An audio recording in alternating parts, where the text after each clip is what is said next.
They are now. Technicalities. Welcome, everybody. Happy New Year. We'll start off by accepting our minutes from December 7th meeting. I believe. I move we accept. Thank you. Our first, our second, and all in favor? Aye. Aye. So moved. Thankfully, those were very easily done, and thank you, Lisa. Great job through the whole year. And Nan, thank you for your help last year as well. And on our NRI update, we have, we'd like to just do a shout out to Michael Clemens for thanking him again for the report and the talk he did for us. We have gotten our joint grant with the town of Washington, Village of Millbrook, and Clinton. So that is moving forward. There are several meetings lined up for the people involved, mainly me and a few others. So I'll give you those reports after we have them in this month. So, but it's great news. We're moving forward. Things are moving along. Under new business, Howard, if you would update us on the ZBA. Well, we don't have anything from ZBA from last month anyway. Okay. And planning board. So you've all, Margaret has sent you all the stuff that they put in, and it's quite a lot if you'd like to read all that, but where does she go? I think Leslie just called her. Yeah, all right. You can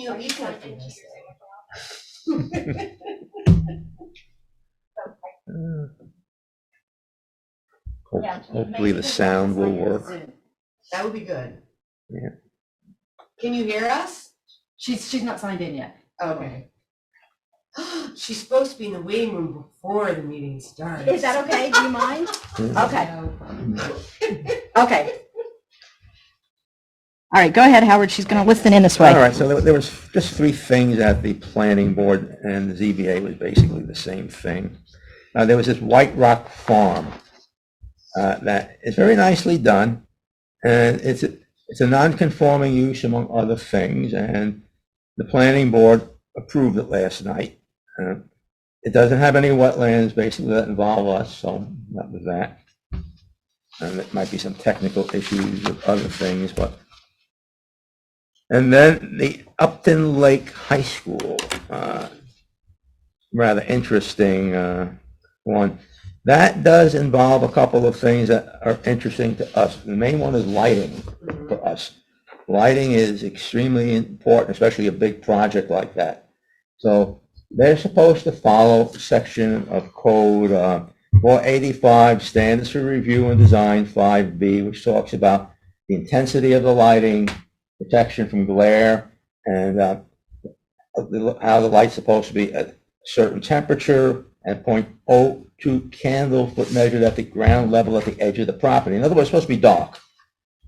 What he didn't include in there, which was included in the discussion with the Dutchess Land Conservancy, was dark sky lighting. It'd be dark sky, because dark sky is probably really important. You don't want to see the sky is lit up by this light. So we talked with him. He said he would include that. He's coming back for another workshop. He would include that. There were 4 lights. There would be dark sky. There would be 3,000 Kelvin, which is kind of a yellowish orange, whitish. It's not the best, but it's probably good enough for a school. And then they would shut them off on a timer, which was also good. What he didn't quite say was, what about the building? They're going to build a new high school, apparently. So I think the CAC will get back and say, again, you have to make sure that this applies to the building as well. You can't just have these little lamps out there and have a huge building lit up, which is what happens sometimes with high schools. They have all these lights all over coming out of the school, out of the doorways and stuff like that. So he'll agree to that. And the other interesting thing, well, I would say hats off to the planning board, is there's a wetland on the property, but it's really in Clinton, the next town over. But the buffer extends into our property on town of Washington. And they discussed that with him and want to modify and so on, and he's agreeing to modify that. So that's good. I wasn't sure if we, the town of Washington, had control over that buffer or not, but it's not an issue anymore because he's going to modify it. Personally, I think the town of Clinton has to weigh in on that as well. It's their buffer, in our town. But that one all right. And the other thing is he wants to pave it, and probably something similar maybe to the Rugi lot. So we're getting into impervious surfaces again. And then the front. I wish we could just put a moratorium on all this paving and asphalt. It's so bad. It's already impervious, though. They already have, they have millings down, which is Yeah. impervious. Oh, by the way, you guys feel free to jump in who were there at the meeting. Yeah. Okay? Yeah. Don't let me make all the blunders No, on no, my no, own. you're doing a great job, but it is impervious already. Yeah, it is impervious, but it's not blacktop. It's some sort of a mixture. This is what they Millings, it's milling. millings. It is blacktop, it's just loose, it's It's loose. what they have up at Yeah. Audia's, basically, of Rugies, rather. No, that it's type not, of it's no? not. No, it's millings. It's the blacktop that they remove from roads and chip up and then put down again. So they just did Orvis's drive over? Orvis's driveway is like that, yes. All right, what does Audia have then? They have a polymer surface with gravel on top. All right, that's a little different, I guess. It is technically. All right. That's pretty much all I have on them. And, the planning board did a good job and tried to route them around the wetlands and so on. They're going to work on the lighting, and they're going to be back for another workshop again. So there's more to listen to and more to do with them. It's a big project, actually. One of the big, when you think of it, it's still the high school with up to 90 students. So it's really a big environmental thing. How many do they have now? I'm not sure. I think enrollment's around 60. Yeah, And they're just in, they think it will stay basically the same, but they want to anticipate 90 students for the high school? the whole The whole school. thing will be The whole That's a school. small school. It is a small school. relatively, but What's the private? it's still a moderately big piece of property. They're like Christian. It's also their church as well. They're so small. That's a They go to small 12th grade? That's seriously. They say high school, so I have no idea. Isn't it just 8th grade now, I think? They may go to 9th. If they say high school, I mean, I don't know what their high school. They have an old high school building, if I understood it correctly, which is going to stay there, I think. They wanted to know what would happen to the building, and they can use it for storage or whatever. And the only problem with these old buildings, they're a little harder to control because some of them are grandfathered, and you can't have less that we could do with them in terms of the environment. All right, so the next one is that. So the next one, this is where I need to give a little speech. The next one involves a neighbor Yes, you of can do mine. that one. Do that one. So I would be conflicted if, for whatever reason, this particular application would have come before the CAC. So I am recusing myself. Well, it hasn't come before the CAC yet. She's saying if it did. If it did, so to completely. She wants to recuse herself in advance. In advance. All right, So that's a fine. recusal under our new ethics rules, as we'll hear next week, Yeah. means not only can I not talk about it, I should leave the room. Now, given the fact that this is unlikely to come before the CAC, and we don't even really know where No. this is going, but out of an abundance of caution, All right. I'm going to. She's going to step out for a I'm few gonna minutes. Step out for a few minutes. All right, I have a question before you step out. Can you come back in at the hearing as a private citizen? 'Cause Yes. Al- and- I've seen that done before by board Yeah. members. And that's exactly what I would plan to do, is Yeah, if there's a okay. public hearing. Correct, I yeah. will She can, as a neighbor, come back in. What's the topic? in.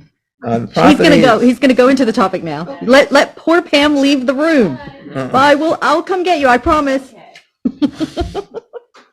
Abundance of caution.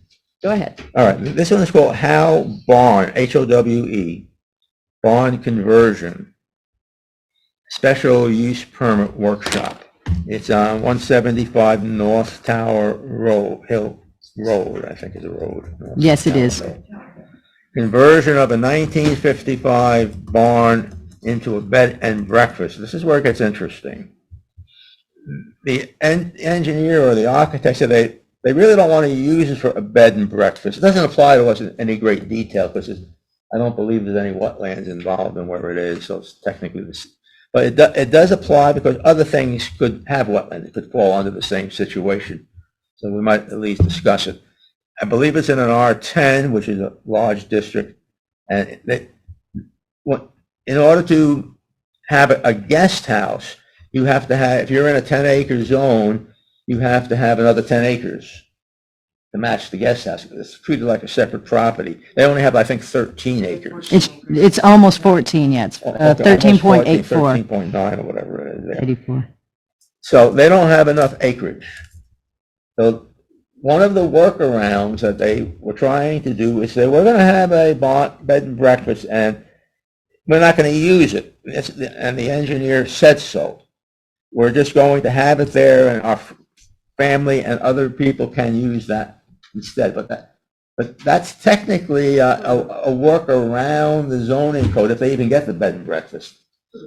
So it's kind of like, I think what one of the planning board members said, I think they're quoting them correctly, that it's not proper, it's trying to beat the system, and they were concerned about It's that. fraudulent, so. Yeah, they use other words, I don't want to quite use their Well, words. but yeah, exactly, so. But the gist of it was they were concerned that this was a maneuver to get around the system.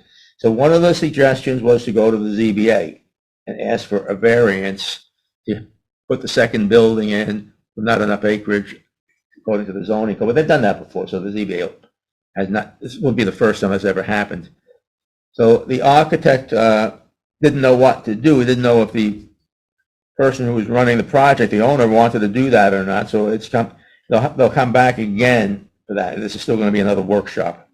So they left it as, they've gone on to be put on for a public hearing, but they have 10 days to cancel that if they want to do it. If they cancel it, they're going to come back for either a workshop or apply to the ZBA for a variance. That's how they left it. Okay, and the ZBA, they're too late for the ZBA this For time. this month, yes. So it'll be in February. And that basically was it. Leslie, did you have something to say? Hold on one second. What? Hold on.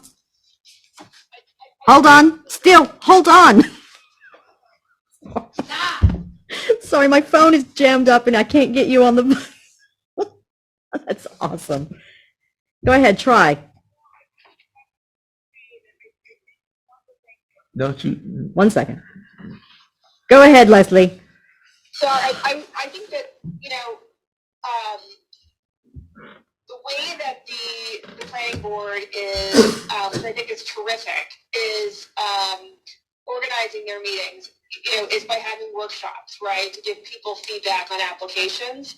I think in this particular case, this applicant wanted to convert this barn that already has septic, barn/garage, into sort of an in-laws apartment with a kitchen, like another guest room, or in-laws apartment. And it sounds like they went to James for a building permit, and James said you can't do that because you have 14 acres, you're in the RR10, and you're having two separate structures, right? There'd be a kitchen in that other structure.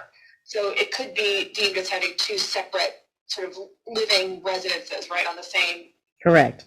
parcel, and you only have 14 acres. And I think James, with all the best of intentions, suggested that they pursued that, when perhaps another avenue for them would be to get a variance from the ZBA. So I just want to I don't think that they were approaching it in a kind of a fraudulent way or No. in any nefarious way. I think it was more just that they were trying to figure out how to do it, really. Correct. And so I think that they got the feedback from both the planning board and members of the public that were there. That probably the best way is to really approach it and apply for what they really intend to use it for, which is really as a guest house. Correct.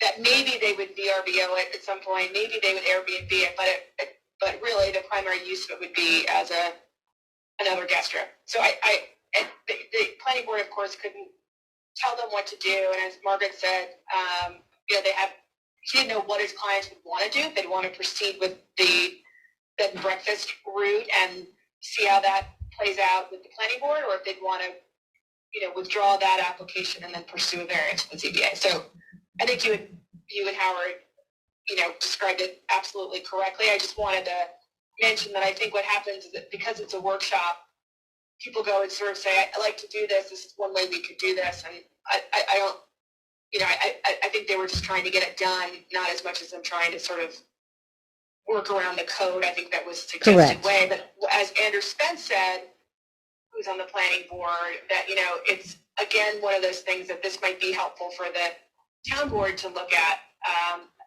areas where the code could maybe be Tightened. tightened up, right? So that it's clear for applicants Correct. that want to do that, want to, have a guest house, which we get quite a bit. The planning board gets quite a bit. That really that path would be, Right. the ZBA if it's a variance. So Right. anyway, Yes. just want to add that comment. Thank you. Anything else, Howard? No. All right, I'm going to just go let Pam back in. Okay. Oh, Walt's going to let Pam come back in.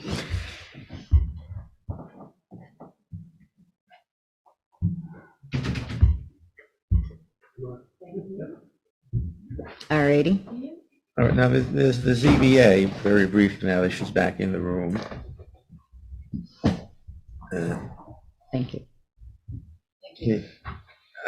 Getting back to this White Rock Farm at the ZBA, their lawyer asked for a variance to 390 1.7. That's the one for uses. You can't do this and that with uses. They spell out what you can and cannot do under the use code and the zoning code. And one of the things is you cannot expand a non-conform. You can't make a non-conforming use bigger.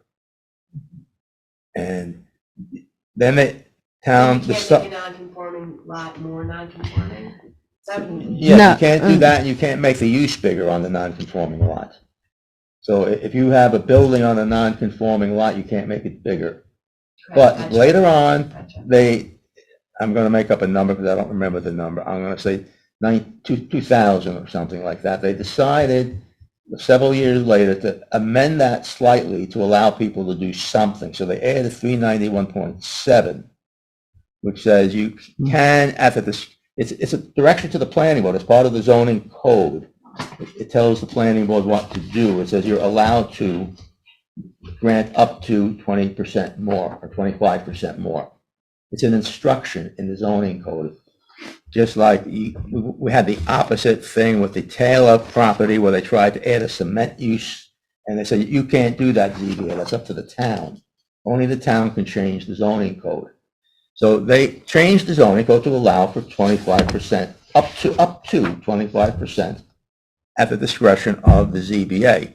Well, their lawyer was asking for a variance to allow 38% increase. It was a very big building. It's nicely done. I mean, all that. So the question is, can the ZBA grant themselves a variance to their own instructions from the town board? And they did. They granted them 28% in the end. And I don't know the answer to that, to be honest. My opinion is that the general code says that only the town can change the zoning code. But I don't have an answer to that myself, and I'm not sure who and where to go to proceed with that, apparently, because we do have the authority sort of under our charter to advise the town of certain things that would affect the environment and other things. And if this were to happen in a wetland zone, for example, or a sensitive environment, making something bigger and bigger would sort of affect the environment more. So it's kind of something for us. But the real question is, who monitors all this? Who is the person or persons who says that this is correct or this is not correct? And I don't know the answer to that. As far as I know from my own experience going to these things, there's very little outside, maybe our town attorney, but very little other that monitors this. And New York State has some code on this as well. So I don't know the answer to that. Hold on. Why don't you just leave it on speaker? Go ahead, Leslie. Yeah, I just was going to say, I do think, and Margaret, you can share Sarah Wilson's letter with the. I forwarded it to everyone today. I know, she got that, she emailed me this morning, she's been needing to get that done and send that to you all to respond to that letter. I think we're talking about the same application, and I think, Yes. Howard, to answer your question, every board has their charge, and, when the town has an attorney who advises the boards, voting boards, the ZBA and the planning board and the town board, so that we really look to our council to help advise on that. The CAC has a particular charge and certainly can offer opinions, but I think every time that critiquing the decisions of other boards is actually not a CAC charter or a planning board charter or a ZBA charter. In order to do that, I know that when we asked the ZBA for an interpretation on Wolf-Clark, they did entertain it, but in fact our code, according to council, requires that Article 78 be filed by individuals, and so without having to go through that process, they did discuss that and came back with a decision on that interpretation, consulting with council. So I think between having council and by residents having the ability to file Article 78, that's how decisions are kind of quote policed or overseen, and ultimately it is the jurisdiction of the town board to oversee and change its code. So where there are areas of our code that we could tighten up. We just talked about one a few minutes ago. The town board will look at those things. But I just wanted to mention that about sort of, making recommendations, highlighting issues is really important to help inform those boards, for the CAC to inform those boards. But once those boards have that information and they make a determination, kind of circling back and disagreeing with that when they too are, looking at the code and they are consulting council, I'm not sure is, the correct way for the CAC to proceed from that point, if that makes any sense. Well, my point, the letter she wrote, I believe, in my opinion, referenced the Wolf-Clark one, where we went to the CAC, asked for an opinion on the planning ZBA interpretation of whether something is a dwelling or not, and if it applies to the wetlands law. So I think that's the one she was talking about. No, she's talking about the most recent one, and I think that our council's opinion is that issue of non-conforming structures was discussed by the ZBA in reference to the Wolf-Clark application and decided. And so even though that issue might be flagged for you, and you might disagree, or the CAC might disagree with how the town attorney or the ZBA interpret that code, they are still making that interpretation. And short of someone filing Article 78 to disagree with their interpretation, coming back to the ZBA each time, or the town board asking for them to opine in the view of council on the same issue, costs the town money and is kind of counterproductive. No, we are talking about the Wolf-Clark in her letter, but our discussion tonight was the farm instead. Yes, that's what she's referencing, is your November 30th letter, which to my understanding was not about Wolf-Clark, was about this application. It was about the directive that said you can only do 25% increase, right, and they went over that. It's discussed with Wolf-Clark, I think. No. It's the Howe farm. You mean White Rock? It's White Rock. The White Rock farm. It's that one that it was just the other day they did that.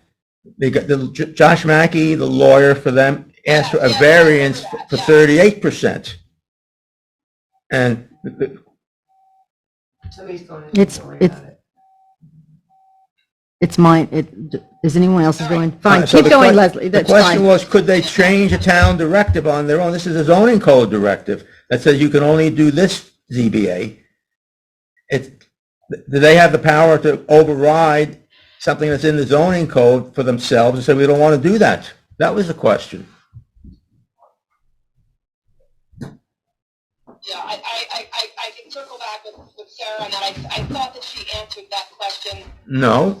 In her letter. So then why don't, if there's a particular question, but I guess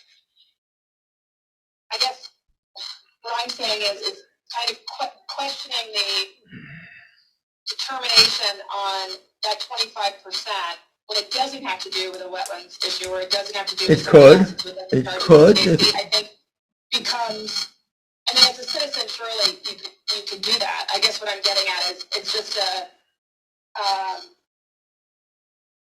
Well, we haven't done anything with it. That's what we were discussing, who does what with it. We did not do that yet with that farm money. Then I'm confusing this with whatever the November 30th application was, which had the same issue. The November 30th letter referenced another application. I'm going to pull it up now. I'm pretty sure it was Followed Wolf the same Clark. issues that were discussed Yeah. with Wolf Clark. So it was about the non-conforming use of structures. Yeah. So I found non-conforming that to be use. Use. Versus non-conforming structure. Anyway, I think the letter speaks for itself. I don't want to take your time, So I agree with Leslie, this is Pam, I agree with you, the letter speaks for itself. Do you think that is anyone expecting a written response from the CAC to the letter that was sent to us? No, I think that Which I is think good. the town's I don't. position, or the town's lawyer's position was that the CAC wrote a letter Mhm. to the town, and the town responded with that letter. Yes, that's Wolf Clark. And so there's no expectation that we respond back, which is good. I wouldn't expect that Yes. we would. No, there's But no I response. just I wanna wanna leave that out there. clarify And I think that. what happened is, the way that it was explained to me after getting that letter, this November 30th letter, which was that it was a similar issue to Wolf Clark. The ZBA had decided that with Wolf Clark, and now we're going back and flagging this very similar issue again with another decision, which then takes, the town has to respond, we've got to go to council, and it costs the town money, and it's not, It's it's not not going to something change that's the sort of result. directly related to the charge of the CAC. Does that make any sense? Yes, Yes. Okay. No. except for to Howard. For discussion Howard purposes. does it. Howard. Because the Wolf Clark one was the fact that the town attorney said that they were a residence, and the fact that they were non-conforming under the wetlands law didn't apply. So the ZBA said we could go ahead based on that. This one is the fact that there's a piece in the town code that says this is your job, ZBA. You can grant up to 25% more. It's a statement of what their job description is. So the question is, can they change their own job description? Sorry. That's the different question. Nothing It's a totally different issue. But I don't think it involves the CAC. It could involve the It CAC. could, but We it didn't do didn't anything with this now. yet. We're discussing it now Yeah. because it could involve the CAC, because suppose somebody's in a wetlands or a sensitive area and they want more than 25%. They take it one at a And time. I guess that's the point. Yeah, it's, They're not. And so I don't want to belabor it. All I right. just want to keep everybody, sort of, swimming with, in their lane. Yeah, so stay in that we your don't lane have with that letter boards. said. Do you see what I'm saying? Sort of. No, I understand that. it's a, Okay. yeah, mind your own business, Howard. I understand that. So Leslie, I've got the letter in front of me that we wrote just to clarify. It is about the White Rock Farm application, but it does reference the Wolf Clark allowance Yes, as well. So exactly. that's, and it was just, That's what she's referring to. And- And I think the feeling was after she read that was that we did address that. right, We did entertain a interpretation from the ZBA, even though that was not our code. And the ZBA separately, I had nothing to do with this because I don't opine on or get involved in their decisions, decided with Sarah Wilson that they would they would respond to the request for interpretation, right, even though they didn't have to by code. Actually, the proper channel is to file an Article 78 if you disagree and want to have it to get an interpretation on a decision from the planning board. So but they did it anyway, and I guess the point that's just trying to be made in that letter is we did respond that way. We just don't want to keep having these sort of questions because every board's doing their job, and then the town attorney has to respond to it, and that's not the best use of taxpayers' dollars. Do you see what I'm saying? Unless if someone has a real complaint about it, then they have to file Article 78. We just want to sort of stop unless it has to do, again, with the wetlands or anything else that has to do with the charge of the CAC. We just want to make sure that those are the questions that are being brought to the town's council, not sort of questioning the determinations of the planning or. right. And I guess part of it was the timing, that the letter was sent as a follow-up to the Right. ZBA decision, not something that the ZBA was contemplating. I think Right. that was probably, after listening to Leslie, Yeah. that was wasn't even so much the subject matter, it was the timing of it Right. after the determination. Right. And the other thing, Leslie, I think what it brought up was, does the code need to be written in that particular area a little tighter so there's no question? I think that's kind of what it is. I think that's great, and right now we are, as I know you all know, looking at the code, and we're coming up with a list. And Susan Meany and Frank Reddle have been, on behalf of the planning and zoning, have been coming up with a list, and so does Aaron Warner from AKRF of things that they're seeing Mhm. that are gaps and holes. And I have these things from you all, but if you all want to make a list as well, the CAC of things that you're seeing, like the things that Howard flagged, that'd be really helpful for Yes. the town board as we're looking to, see how we can Right. fine tune the code. Yes, thank you. And I think it might be the best way. If it keeps coming up, then something needs to be done about it. Obviously, there's something that I guess with Wolf Park, the issue there really is that it's open to interpretation, right? And how one reads it, and that shouldn't be, right? We should figure out how to Correct. And make it tighter so that it can't be read in different ways. right. And, When you say non-conforming, what are you actually referring to? That's where is it the building itself?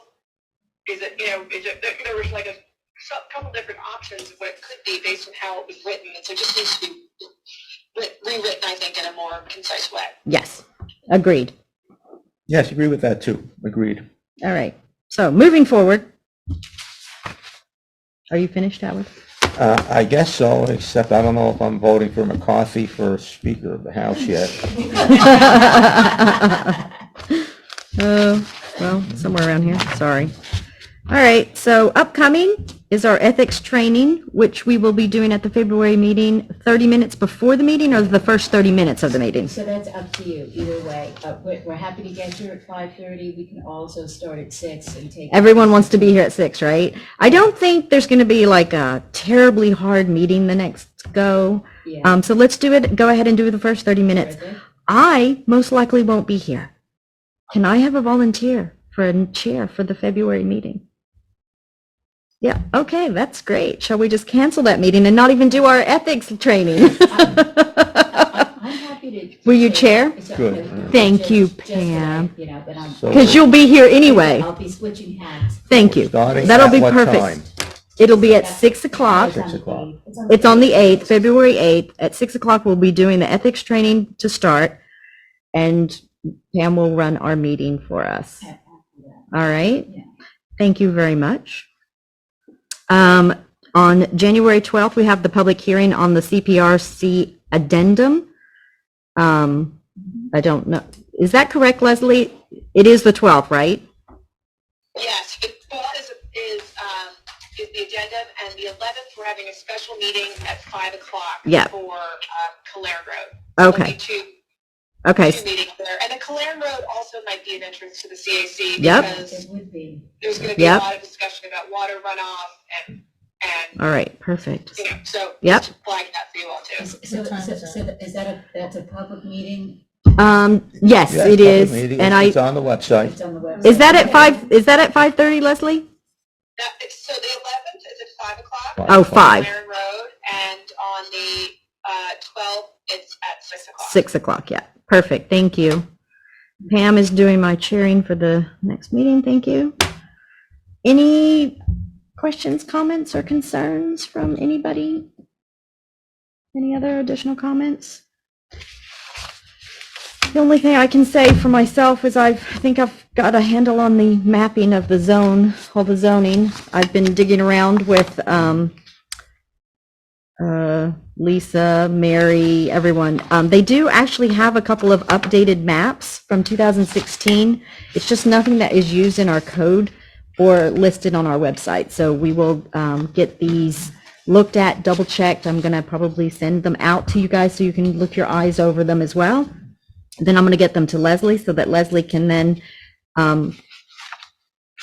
ask the board to adopt these as our new maps, as well as probably the CPRC maps that have the view sheds and stuff in them so that we can get that added to the code and hopefully add ridgeline zoning in our code as well, because a lot of people have been concerned with houses that are too big going over the ridgeline and overlooking people's properties and things like that. So we just want to make sure we get that into the code as well. Margaret? Yes. Sorry.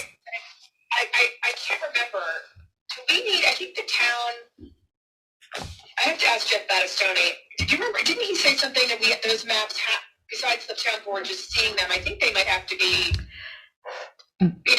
there has to be a resolution. Correct. Adopting. A resolution and public hearings, I think.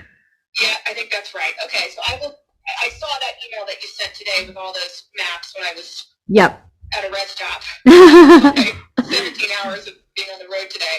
But, so I haven't had a chance to open them to look at them, but I'll make sure that that's Right. quarterback. And the only other thing, well, I have you, so you don't have to keep Yep. unmuting me, and I don't mean to interrupt, but just to mention, Margaret, that you and I are meeting with Kelsey from Cornell next Friday to talk Yes. about the next steps for the CSC.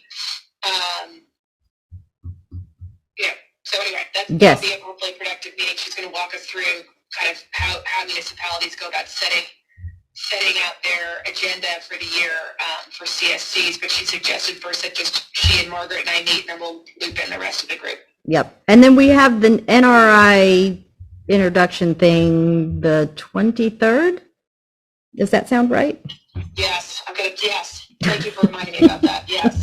And I have one other thing that I'm not sure what it is, but it's coming up as well soon. So we have lots of things to inform people about next time, or maybe not next time. Anything else? Anyone? Nothing? Thank you for passing on the webinars. Is there any other things that anyone has seen or find of interest to us and that concerns us in any way? Nothing. All right. Can I have a motion to adjourn?